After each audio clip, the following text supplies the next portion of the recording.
जब उसने जैसे तैसे करके सब उसको समझने लगे कि ये तो भिखारी है, कोई कुछ कहने लगा, उसका सामान ना बिके, लेकिन जैसे तैसे उसने सामान जो है बेचा।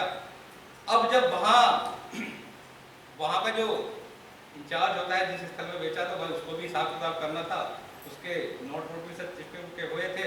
तो उसने कहा कि ये तो चोर आदमी है, तो उसकी और पिटाई हो गई। पिटाई होने के बाद,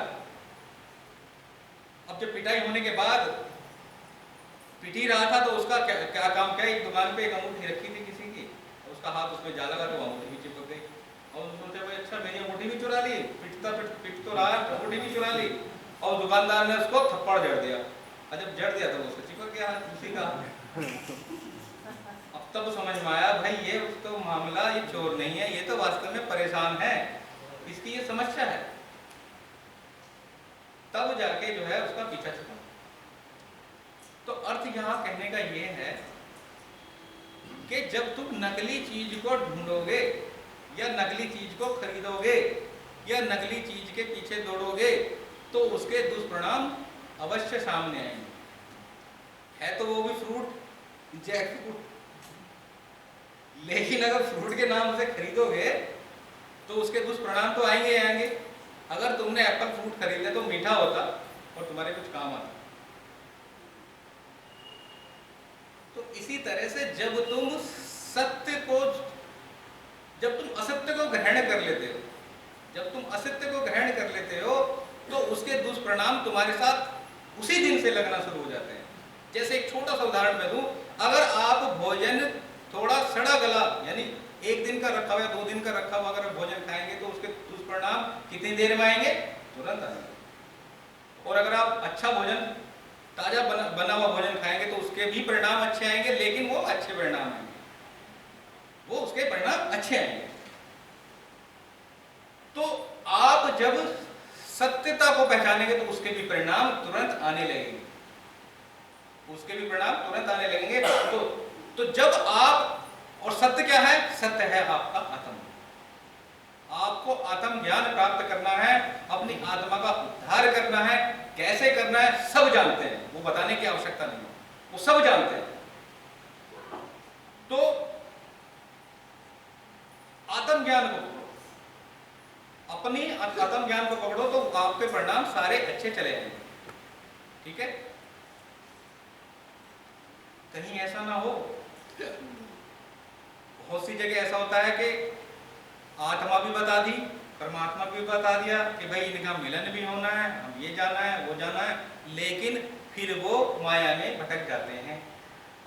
ऐसा ना हो, ऐसा ना हो। अब इसीलिए इतनी सारी चीजें अगर फिर भी समझ में ना आए, तो गुरुजी का लिखा हुआ एक पद है, वैसे बन जाना। अगर कुछ भी समझ में ना आए, अगर मैथ में समझ में ना आया, तो समर्पित हो जाना टीचर को कि जी मेरे पास कुछ नहीं है। तो कैसे समर्पित होना है वो देखो।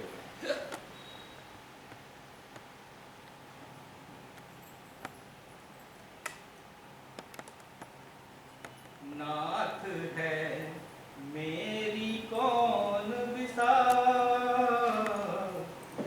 मेरी कौन विसा, बड़े बड़े ऋषि मुनि और योगी माया चल बह जा, मेरी कौन विसा। तो हम गुरुजी से विनती कर रहे हैं, हम गुरुजी से विनती कर रहे हैं, मतलब समर्पित होने जा रहे हैं। मतलब ध्यान दो, अब हम समर्पित होने जा रहे हैं, तो उसी तरह से बैठ जाए कि हम अब समर्पित होने जा रहे हैं। ठीक है? मतलब अब हम गुरुजी को समर्पित होने जा रहे हैं, तो उसी अवस्था में बैठे। और तो क्या कहना कि हे नाथ, मेरी कोई विसात नहीं है, यानी मेरी कोई औकात नहीं है, मेरा कोई अस्तित्व नहीं है।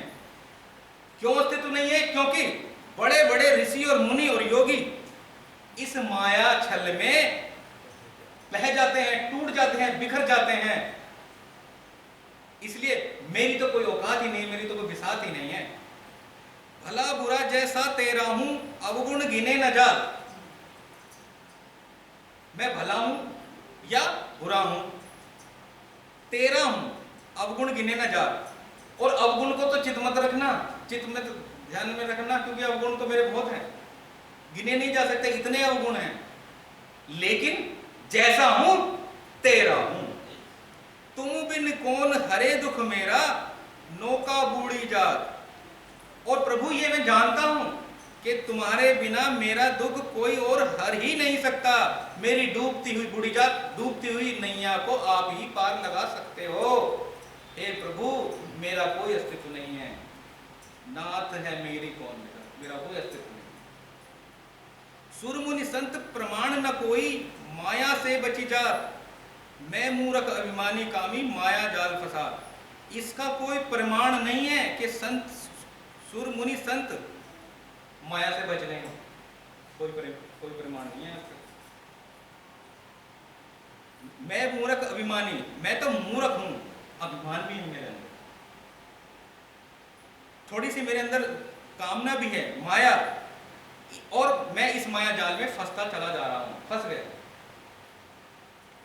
तो ये हमें अपने मन में कहना, ये हमें अपने मन में कहना कि मेरा कोई अस्तित्व नहीं है, लेकिन आप ही मेरे उद्धार करने वाले। ज्ञान ध्यान जप तप नहीं, कोई दया भरोसे गात।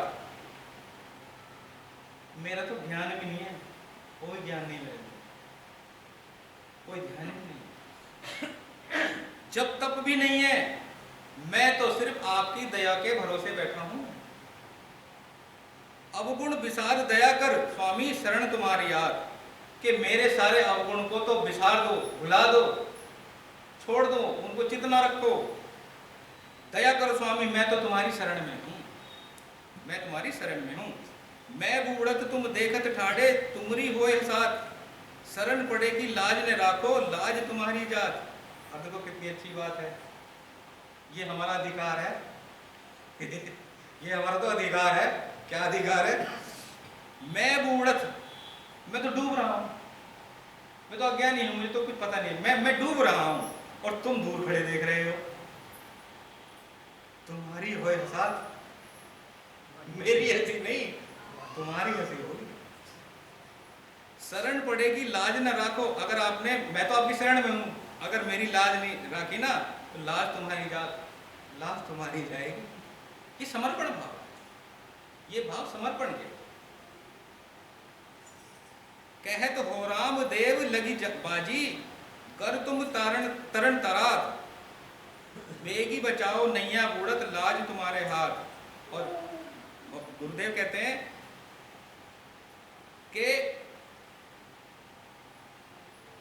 अगर तुम तारणहार हो, गुरुदेव कहते हैं, यानी जो विनती कर रहा है उसके बारे में कहते हैं कि अगर तुम तारणहार हो, मुझे इस संसार से उस दिव्य लोकों को पार करते हुए, वो और ऊपर के दिव्य लोकों को पार करते हुए निर्वाण तक ले जाने वाले हो, और हो, इसमें कोई संदेह नहीं है, और हो, बेगी तो मेरी नैया को बचाओ, डूबती हुई मेरी नैया को बचाओ, मेरी लाज तुम्हारे हाथ में है। नाथ है मेरी कौन, ए नाथ, मेरी तो कोई भी अस्तित्व नहीं है। तो ये समर्पण का भाव है। अब इसका अर्थ गलत, सही अर्थ तो आपने लगा लेना, लेकिन गलत अर्थ ना लगा ले, वो मैं आपको एक बार और बता दूं कि कहीं ये ना कहें कर जाके कि अब तो कुछ करना ही नहीं है, बस समर्पण कर देना है, सारे अवगुण मैं करूं, और गुरु जी से तो मैंने कह दिया, अब तो मैं खूब बुराइयां अपने लूंगा।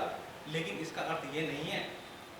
आपको ध्यान करना है, आपको जो बताया वो सब करना है, लेकिन जब भी आप बैठो ध्यान में, तो ये भाव कहना कि प्रभु हे नाथ, मेरे अंदर जो भी अवगुण है उन सबको विसार कर, मेरे गुणों को भी विसार, मेरे अवगुणों को भी विसार, मेरे जप को भी विसार, मेरे तप को भी विसार, बस मैं तो तुम्हारी शरण में हूं, अब मुझे अपनी शरण।